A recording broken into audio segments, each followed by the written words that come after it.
Hi, everybody, and welcome to the Culture Clash podcast, where Russian and American management consultants debate some of the hot topics happening in the news and impacting our daily lives. So with that, I'm Michael. I'm Vlad. And we have 4 topics to discuss today. Topic 1 is going to be China's new domestically produced aircraft and the impact that may have. The second one is Elon Musk's endorsement of Donald Trump and the impact that's going to have.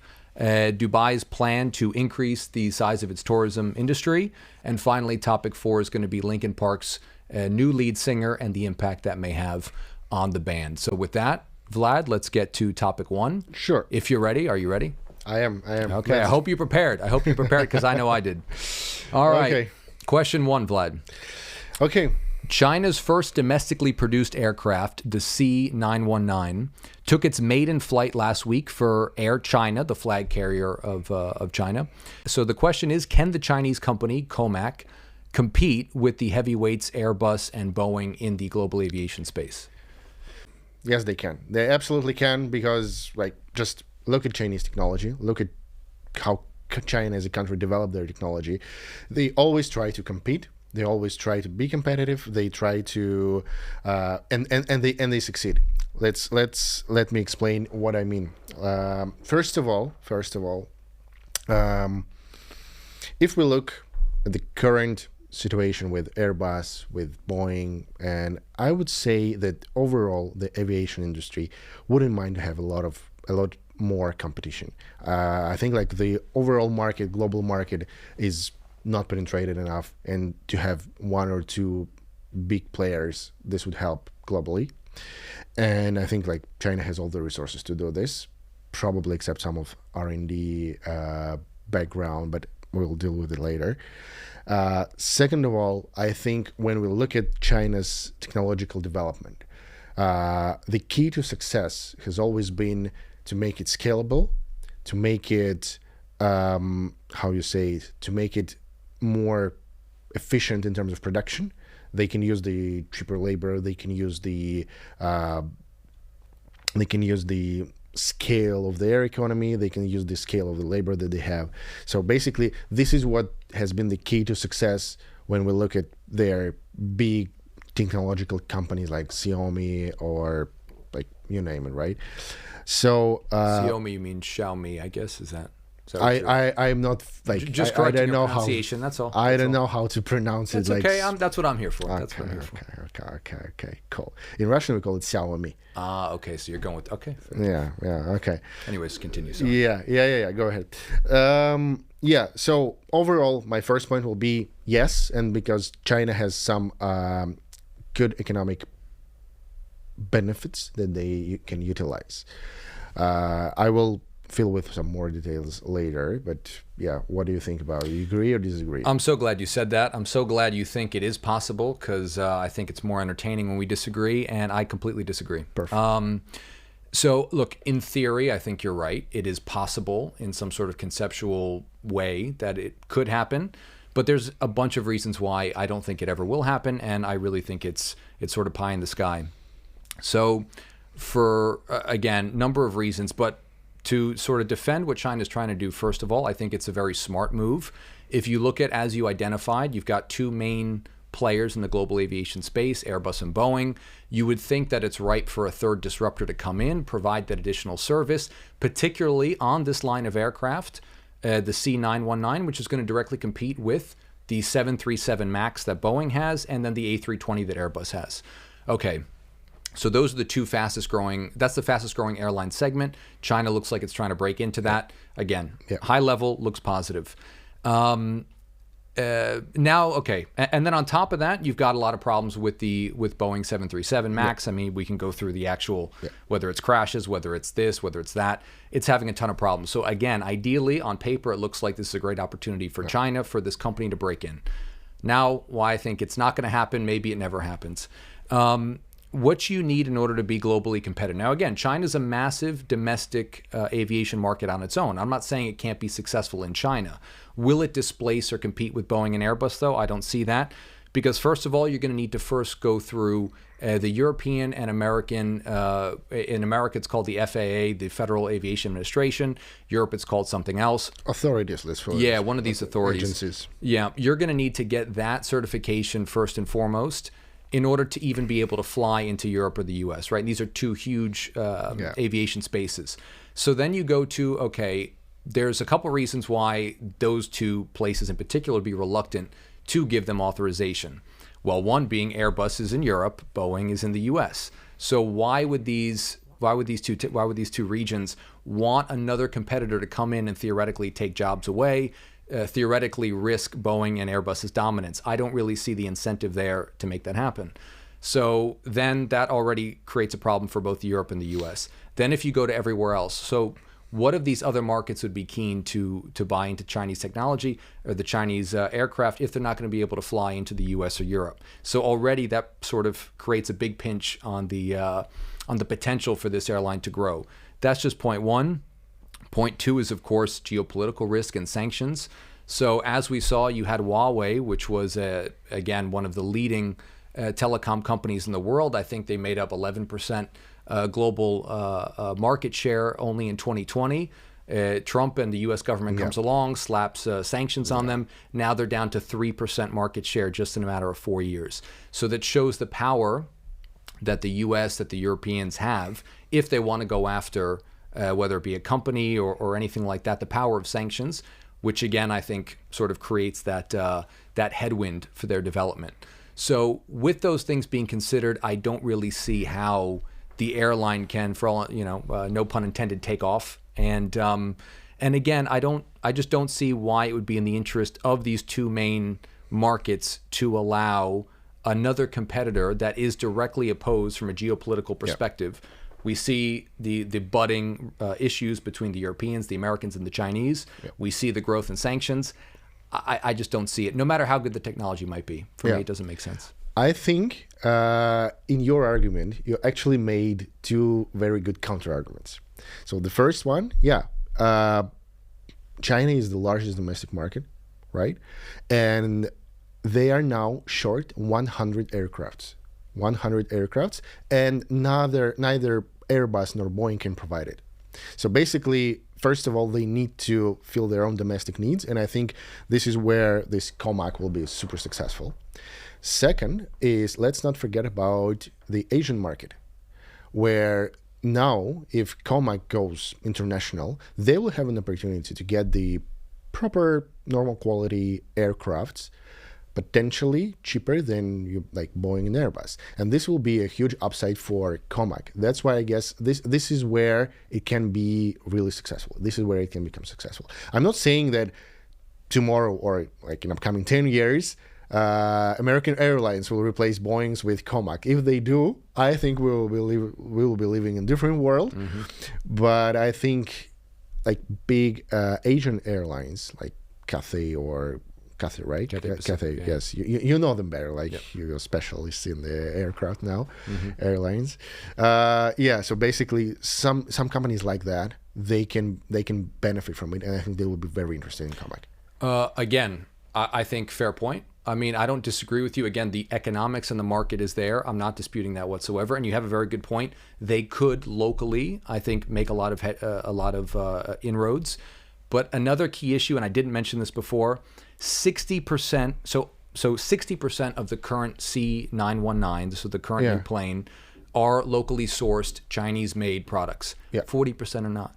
So the engines, the key highest order sort of most difficult products or components of the aircraft to build are not domestically manufactured, which means if there's ever any sort of geopolitical issue, which we're seeing more and more these days, anything, and the Americans want to say, for example, like what the Americans have done with advanced chips, if the Europeans want to come in and say no more Huawei technology, if the Europeans, and particularly the Americans, want to say, we're not going to sell you these engines, we're not going to sell you X, Y, and Z, just like that, the growth of the airplane goes up in smoke. So again, while I agree the economics are there, and even you could have some domestic Asian success, unless COMAC is able to nationalize as much of the manufacturing as possible, again, this plane isn't going to fly. This company's not going to take off as far as I'm concerned. But do you have any Yeah. further points on Yes. Currently, yeah, I agree. They use the, I think, GE-based Yeah. engine, right? Like produced by General Electric. However, and I remember it like when I was when I was a student in international relations, we had like the course called like Chinese economy in the world economic crisis, something like that. And what we were told is like one of the key issues with the Chinese technological sector is they don't have enough R&D.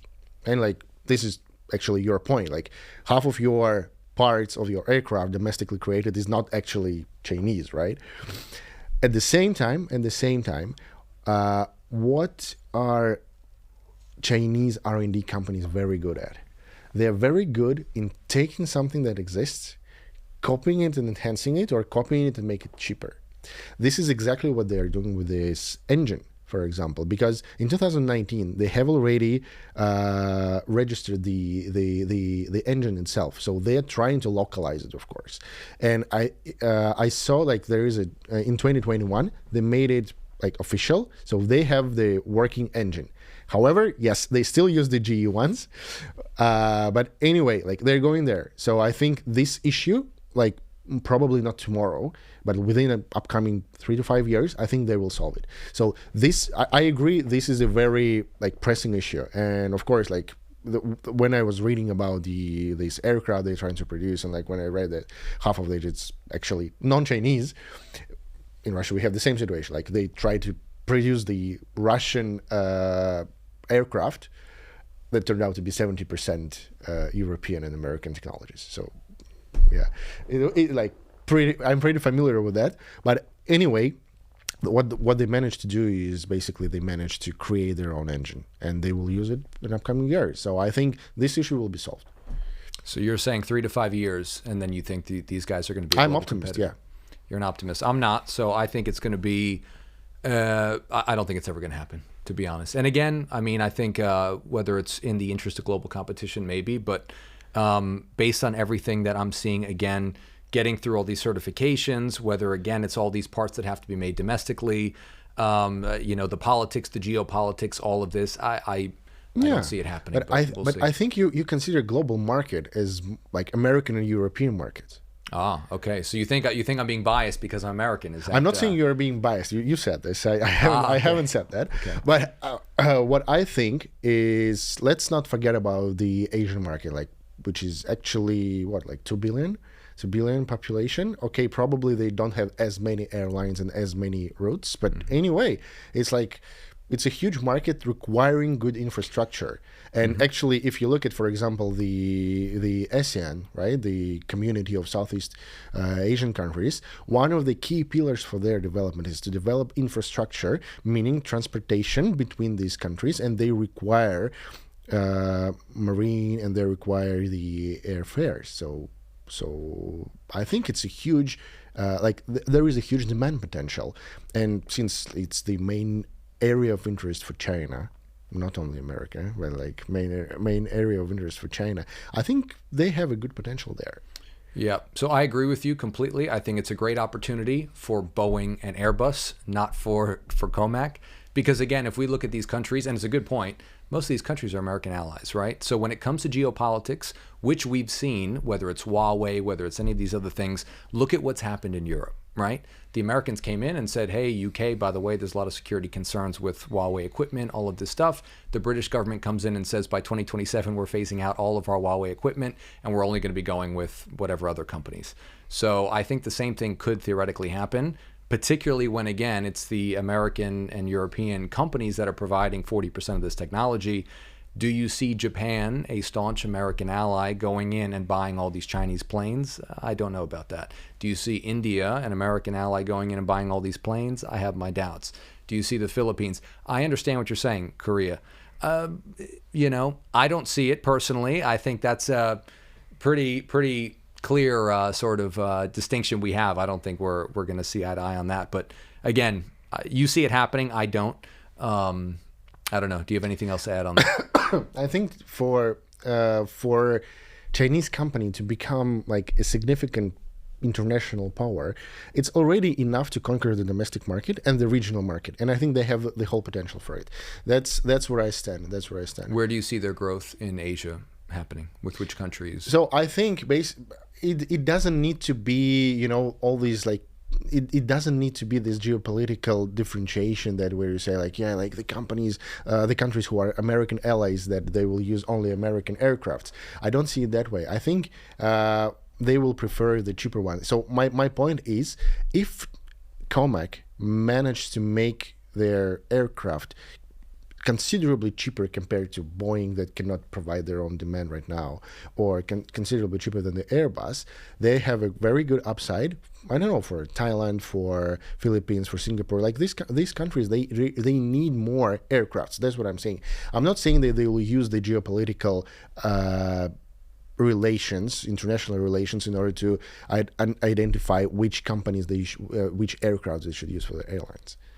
Yeah, look, fair point, and I think it could happen that way. All I'm saying is it will take one executive order, one signature from Joe Biden, Kamala Harris, Donald Trump to say no more of these parts are going to COMAC, and then suddenly what's going to happen? They got no planes, right? So that's what happens when 40% of those parts are being sourced externally, right? So that's the, I think, core issue. So China, in my opinion, would have to nationalize that industry. You'd have to make, again, 95, 100% of those parts internally, and then suddenly you don't have a problem. But I don't see how, when we've seen what happened with Huawei, when we've seen what happened with all these other sanctions, I think the world is moving into multiple zones of economic influence, and I think that's going to be a key vulnerability for the company. So you see it happening. I don't see it happening. I think we could leave it there unless you got anything to add. Yeah, let's proceed. Okay. Question 2, I think that's going to be your question on Elon Musk endorsement. Yeah.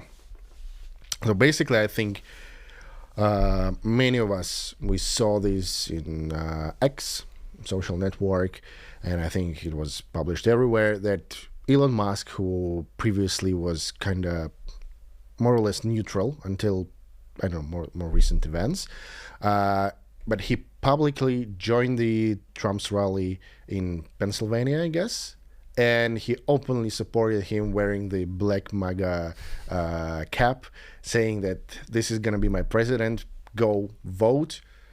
So what do you think? This media, the richest person in the world, openly supports the president, potential president. So do you think his open support, public support, will influence the Trump's results? As much as I'd like to say that it would or it wouldn't, I think it will have absolutely no impact. Okay.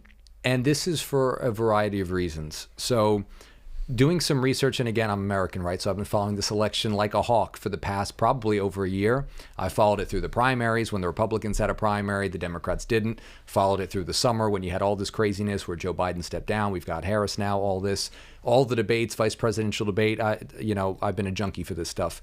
One of the key and interesting sort of takeaways has been, since Biden stepped down, the stability in the polls, where really almost nothing has shaken the polls whatsoever. That's backed up by data that CNN provided from some polls that they ran, that only 4% of voters polled said they were undecided, which is the lowest number in at least 25 years. Oh, so that. Yeah, so you're dealing with a tiny sample of people who really are undecided. And it sort of makes sense, right? Because who doesn't know Donald Trump by now? Donald Trump's been on the political scene for the last 8 years. Of course. You're an American, you have an opinion of him. Good, bad, middle, you have an opinion. The Democrats, you have an opinion. They've been in power for the last 4 years. So all that being sort of considered, I think that's where things stand from that perspective. In addition, if you look at some of the big events that happened recently. So on September 11th, Taylor Swift endorsed the Kamala Harris campaign. Everybody was getting all excited. Oh, wow, look at this. A woman who's got 283 million Instagram followers just endorsed the Democrats. Game over. Everybody's going to come out, register to vote Democrat, and they're going to swamp Trump in the polls. It's over. Do you know what the polls changed by since September 11th? Okay, surprise me. Okay, so I don't know if you'll be surprised or not. I assume you will be. Kamala Harris grew her support nationally by 0.8 percentage points, so less than 1 percentage point. She lost ground in the key battleground states by 0.3 percentage points. It had no impact. Taylor Swift and her army of Swifties, her 280 million people, came in, endorsed Harris. What happened? Nothing. Elon Musk comes in, endorses Trump. He endorsed him back in July. I think it was July 13th. He comes in, endorses Trump. What happens? Nothing. I think this election is going to be decided by a combination of things. It's going to be turnout, who actually shows up on election day, how accurate are the polls, and where is the country on the key voting issues for that tiny sliver of people, that 4% of undecideds. So, for example, what is the number one swing state voter issue? It's the economy. 52% say the number one issue is the economy. I really do think, what is the latest economic news in the month of October? Do any sort of major events happen economically? I think that's where the election is going to be decided. Turns out Trump has a 7-point lead when it comes to the economy in swing states. Immigration is the number 2 issue. Trump has a lead on that. Okay. Really, it's going to be, in my opinion, does anything major happen in the month of October? To me, that's it. Do we have, global conflict that breaks out, which is a possibility? Do we have an economic event that happens, which is a possibility? Barring all of that, this race has been, I think, surprisingly dull and surprisingly stable. So I say Elon Musk, 0 impact. What's your opinion?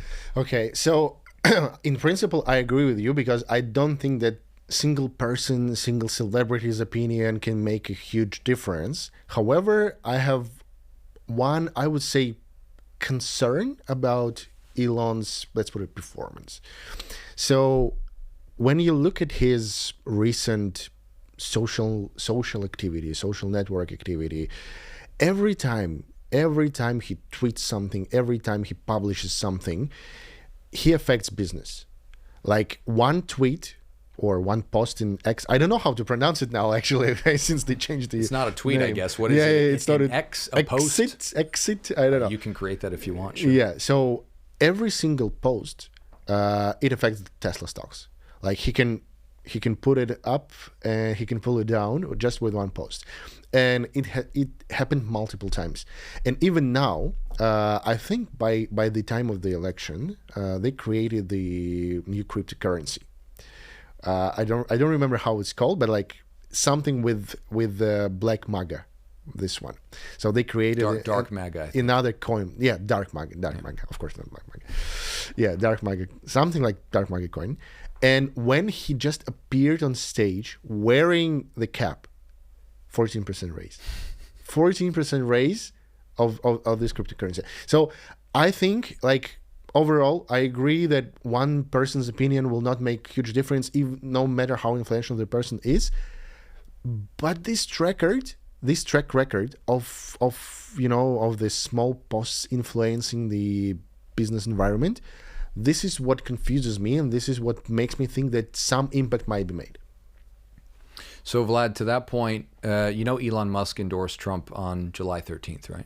Yeah. It was after this issue. It was, I think, the day after the assassination attempt. And Biden was still the candidate. Yeah. I think Trump was leading in the polls by like 4 points on that day when Elon endorsed him. Today, the national polls, so that same poll has Harris up by like 2. So you may say that, and maybe you're right. Maybe the polls aren't picking it up, but the numbers don't say that at all. Yeah. So the numbers are saying nothing any of these people do. Oprah comes out and endorses Kamala Harris. They sit down and have a long interview. Nothing happens. The debate happens. For example, I don't know if you watched the debate. I watched the debate. I was up at 5 a.m. to get my fix of. Really? Of course, man. I'm American, right? So I gotta watch my politicians having their debate. And what happened? I think it was 2/3 of all voters, or 2/3 of all viewers, said Kamala Harris won the debate. I agree with that, by the way, despite the fact that I will not be supporting her in the election. I think she won the debate, just sort of on the face of it. I think preparation, all that, she outperformed him.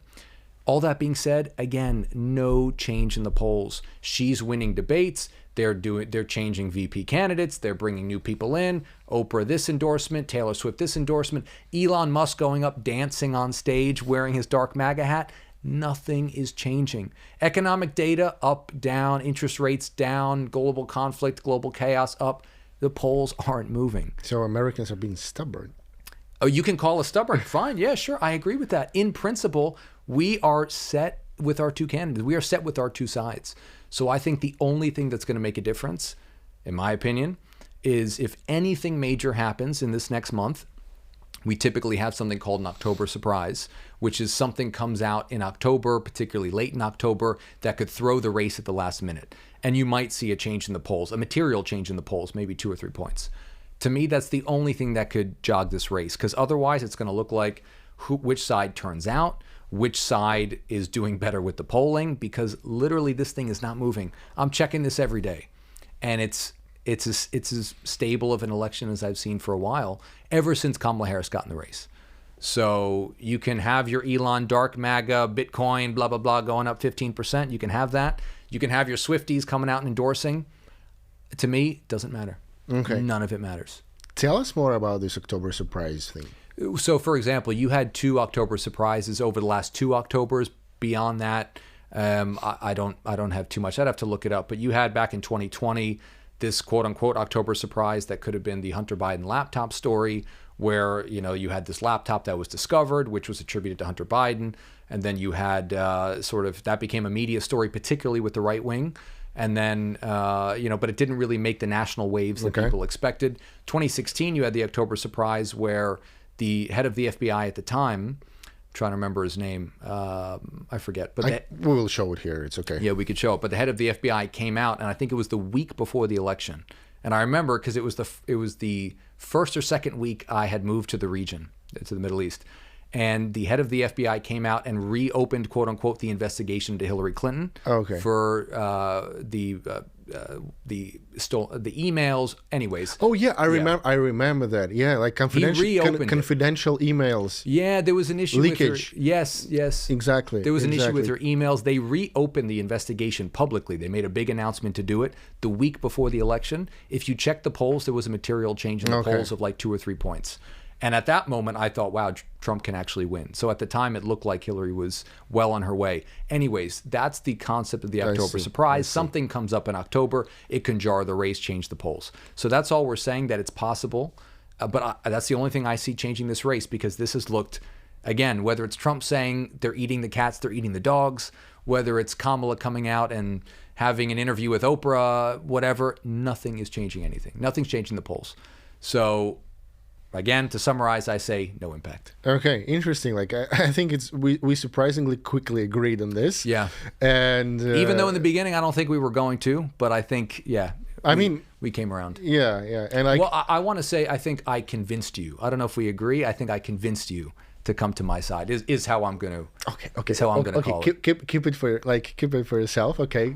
I'll tell myself that. Okay. Sure. Yeah. Tell it. Okay. Good. I think like it's interesting that even the richest person in the world, like one of the most influential people in general, at least in the business and technical world, cannot impact the Americans' opinion on their candidates.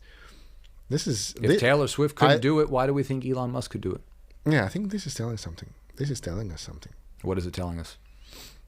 That your guys are being stubborn. Well, or maybe too attached to the candidates. Well, we're going to find out who wins in 3 weeks, 4 weeks. So we'll see. We'll see what happens. Let's see the October surprise. I wonder. I wonder what it's going to be. I wonder what it's going to be. If there is one, we'll see.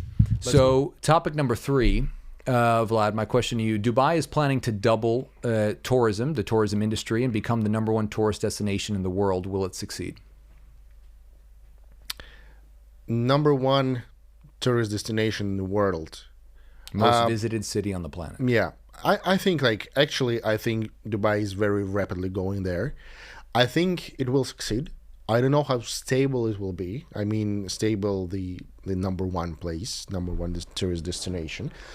But I think we have quite a lot of prerequisites in here to see that it's going there. It's going there. It won't be easy, because basically Dubai currently is like competing with the world famous capitals. I think #1 is Paris now. I think so. Yeah, so we have Paris, we have London, we have Madrid, Istanbul. we have New York, Istanbul, like all the like grand names. But at the same time, Dubai is #2 already, according to what was it, tourist destinations from Euromonitor. Dubai is #2 already. And I think Dubai sees itself pretty comfortable there. And Dubai has a lot of prerequisites for being number one tourist destination. First of all, it's very easy to get visa for a lot of countries, which is the main obstacle for tourism in Europe, for example. Like half of the world cannot get there is visa free. Then Dubai is very comfortable in terms of the language because everybody speaks English in a decent level, so it's very easy to communicate. Then you have the sea coast, you have warm sunny weather half of the year, so which is pretty comfortable. Then you have a lot of things to do, you have a lot of attractions. Now you have a lot of business events, you have a lot of different events like social events, you have a lot of conferences, you have a lot of technological events. So there are a lot of points of attraction for different people from all over the world. So I think Dubai has a lot of potential to become number one, at least for, I know, some time. And I'm not saying that it will be there like that forever, but I think it's going there rapidly. And if we also factor in the amount of investments they're ready to make in that, it's going to create, what was it?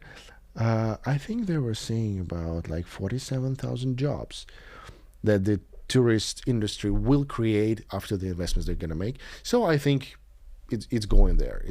And personally, living here for almost 3 years, I understand that every time when I travel somewhere from Dubai to any other country, when I come back, I understand that the infrastructure is way better than anywhere else.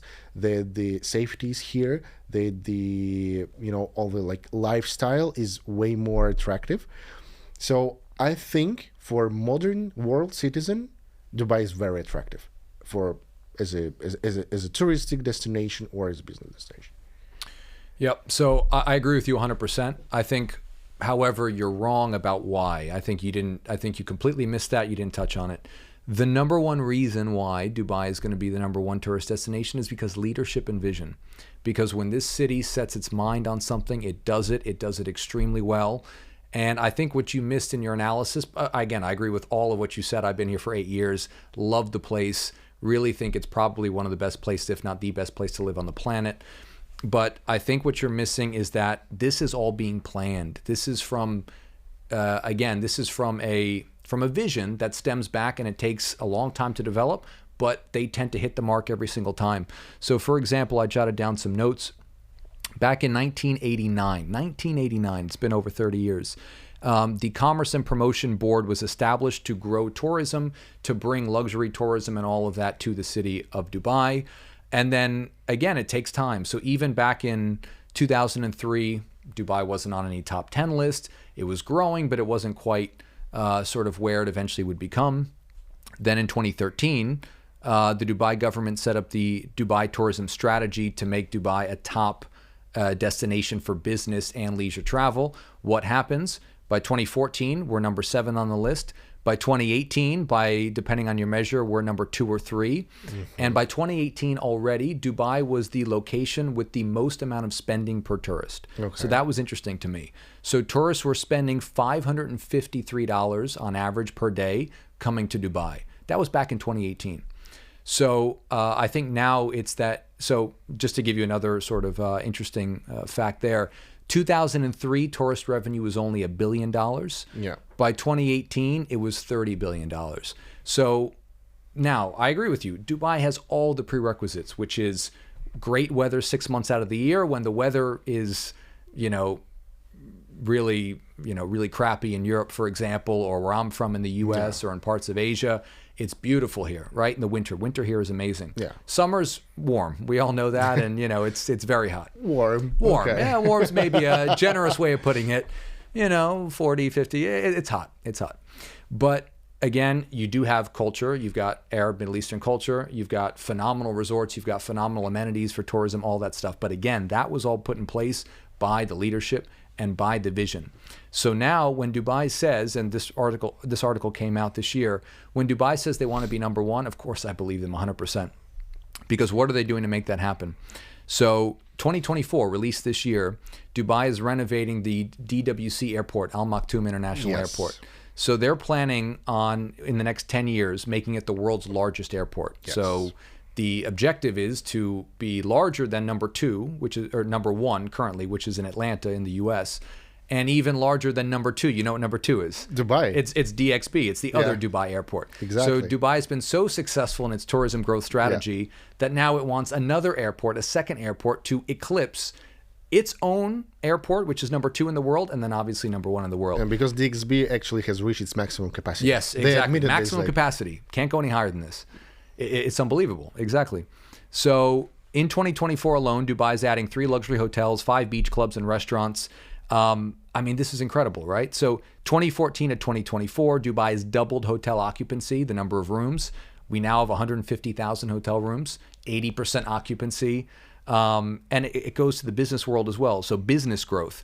The number of hedge funds. Do you know what the growth in the number of hedge funds was? Go ahead. Okay, I assume you don't know it. Okay. Go ahead. So, because I did my research, so I need to enlighten you on the research. Okay. So, 2023, DIFC alone saw a 125% growth in hedge fund registrations in the DIFC, in the Dubai International Financial Center. Just in that one center, just in Dubai, just in 2023, 125% growth.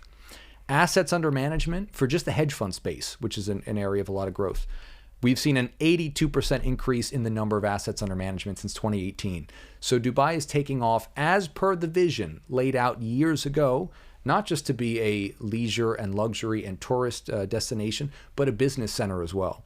So and that's why we're saying the same thing. I think maybe we're approaching it in 2 different ways, or maybe emphasizing 2 different points. But when the leadership and when the government of this city and this country says we're going to do this, I believe them 100%. And that's why I'm saying definitely it's going to happen. Definitely. Yeah, I totally agree. And I think like when you talk to, like to ordinary people, to regular tourists coming in and out for like to Dubai. So I think the most common disadvantages they mention is the city is pretty new compared to, I don't know, Rome, Paris, and European capitals that had like 1,000 years of history.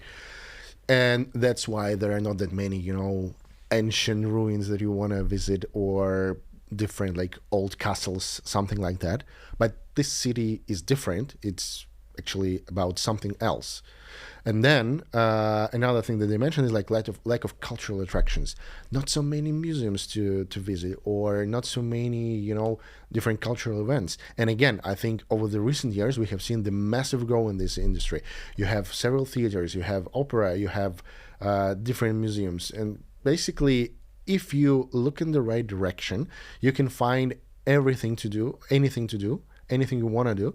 Like, you can find different cultural attractions, you can find different, even like historic sites.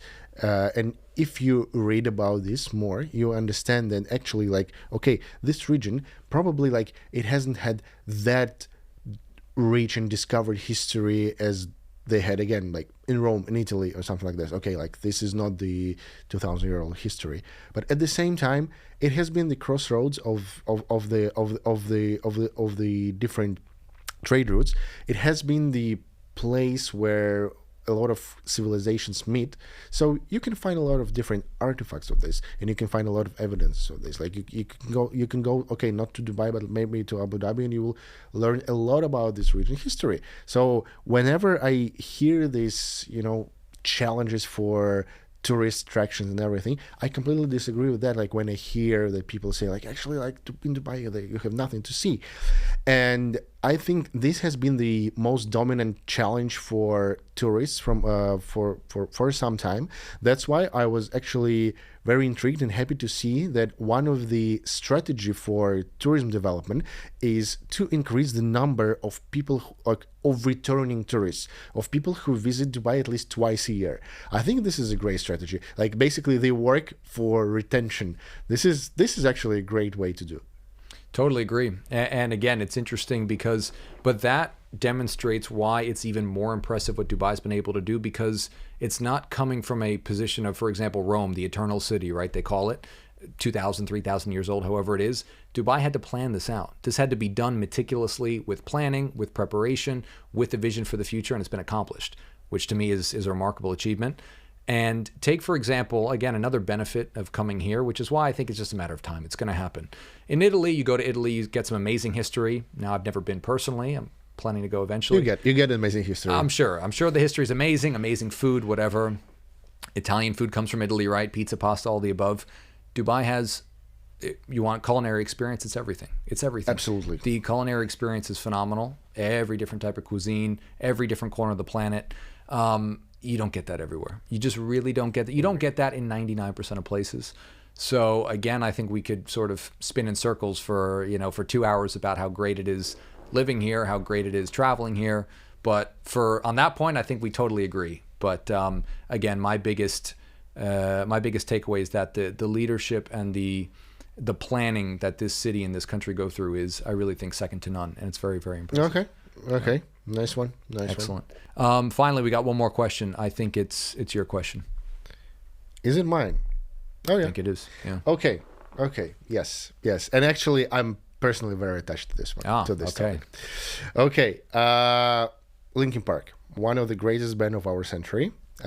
They have a new lead singer, and basically the whole fan base of Linkin Park, the whole listening audience, they are divided into two parts. So basically, the main argument is whether is it a proper resurrection of the band, or will the fans, just prefer to stuck in the old times and not to think about of the resurrection. So is it a resurrection, and will the band succeed with this resurrection, or will the fans prefer to stay in the past?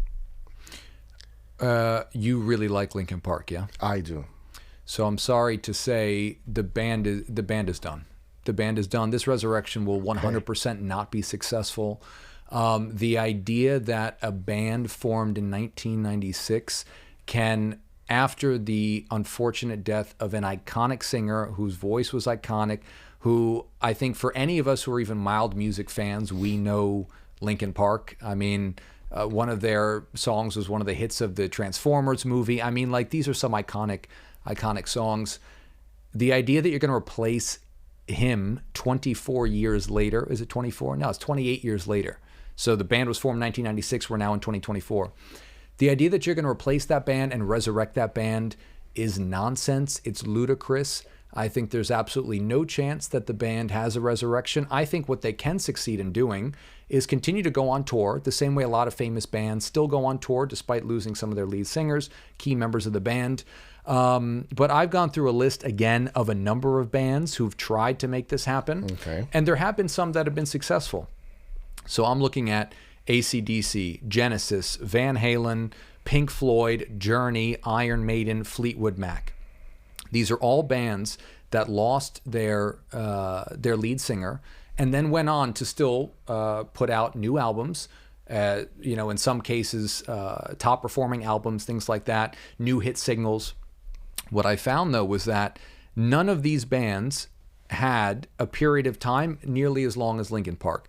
So Van Halen, for example, lost its lead singer after 11 years as a band, and then succeeded to continue producing music, successful music, etc. Again, big albums, big songs, whatever. But on average, AC/DC was 6 years, Genesis 3 years, Pink Floyd 3 years, Journey 9 years, Iron Maiden 6 years, Fleetwood Mac 7 years.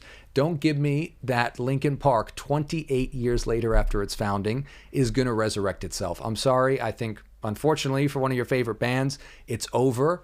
Listen to the old albums, enjoy the old albums, put them on repeat. I don't think you're getting any new quality music coming from them anytime soon, but you're the fan. So what's your thought on that? First of all, speaking of quality music, I think we should show the audience, the listeners, some of the new videos over here. So I think we can.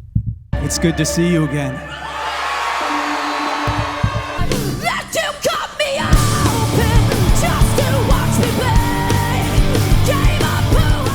Okay, cool.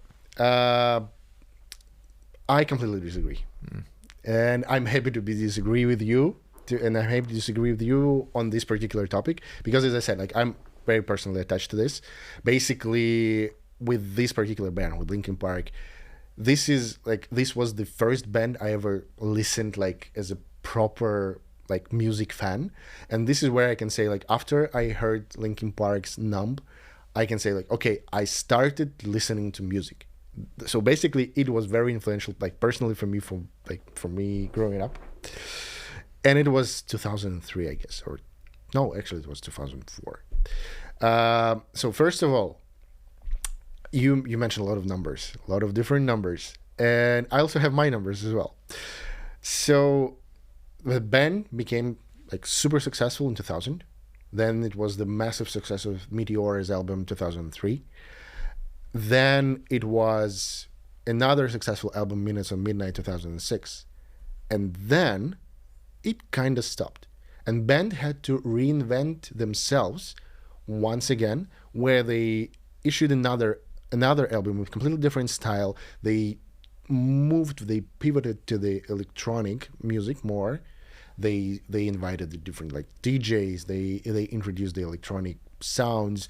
They completely changed their style, and the fans were furious. Like that time, if you read the comments and everything, everybody was screaming that okay, with Meteora 2003, actually the proper Linkin Park stopped. The numbers say otherwise, but if you read if you read the overall mood of the fans, you could see that. So they reinvented themselves not once and actually not twice.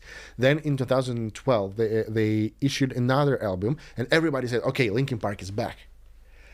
Then again they issued another album with more experiments, again pivoting to a different music genre, and again fans were furious, saying like, okay, Linkin Park went in another direction. Then in 2000, I think it was 2017. Yeah, in 2017, when the lead singer Chester Bennington died, the band went silent. And of course, everything that that left for the fans is to listen to old albums. And if you go to Spotify now, you will see that the most listened tracks, they are from the first albums. So it's in the end 2 billion listeners. And then it's Numb from another album, 1.9 billion listeners. And then to my point, when they introduced that they have a new singer, I think they made a couple of great things about this. The first one, it's the lady, not different style. So they made it intentionally very hard to compare, and they don't want us to compare. And it's great because it's the new direction, it's the new movement. Then they took a lot from the old style, bringing comfort to the fans. And if you look at the numbers, the Emptiness Machine, the number one track from the new album, it was issued 3 weeks ago. 155 million listeners over 3 weeks. I think it's like, it shows that it has a great start. So they made a great choice because they brought the lady who's very technically, like Emily Armstrong. She's very technically capable. She's a very good singer. She can make a lot of things that Chester could make. Like she can scream, she can make the growl, and so on. So she can perform the old songs well, again in a different style, and she can help the band to produce new songs. And she's incomparable to him, and it's a fresh start. So I think they are on the very right track for the resurrection. And then it's very interesting when you look at what fans say. They're actually like they're divided into two, and you can find people who say like, yeah, like you said, that there is no way to resurrect the band. There is no way to. There is no use to recover it. There is no use. Like, let us listen to the old songs. And then you have a huge amount of support for the new singer, saying like, okay, this is like the support Emily button, and like people are happy about this. So I think Linkin Park has a very good future ahead. Vlad, my friend, how old are you? 31. When I was 7 years old in 2001, I had to accept some hard truths. One of those truths was that Santa Claus wasn't real. I found out in 2001. It was very difficult to accept. And I had to find out that my favorite baseball team, the New York Yankees, wouldn't win the World Series every year. I thought they would win the World Series every year. For as long as I've been following baseball, from when I was like 5 years old, we won it every year. 2001, I learned those two difficult realities. Santa Claus wasn't real. The New York Yankees don't win every year. Now, you're 31 years old, which is okay. Everybody has different growth curves and things like that. What I would just recommend would be you to accept the difficult truth. Again, for me, it was very traumatizing at age 7 to have to, accept those things. And I'm I'm hoping you'll accept those things as well, because again, never have we seen anything like this, that you're going to get some resurrection 28 years later. You might have a one-hit wonder. You might have one song that does well because people are curious, how is this once chart-topping band going to perform with this new lead singer? But it's dead. It's gone. It's not going to happen. I mean, for your sake, I hope I'm wrong, but the numbers tell me it's not going to happen. So again, I think it would be healthier and better for you to just accept that reality.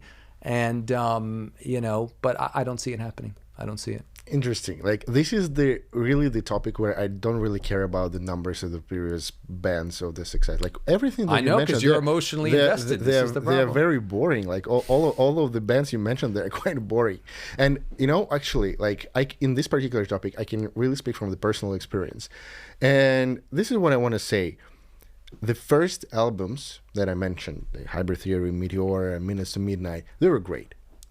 Then, actually, I couldn't find anything interesting in the albums for, I don't know, almost 10 years. And now I find something interesting again. Like, personally, as a listener.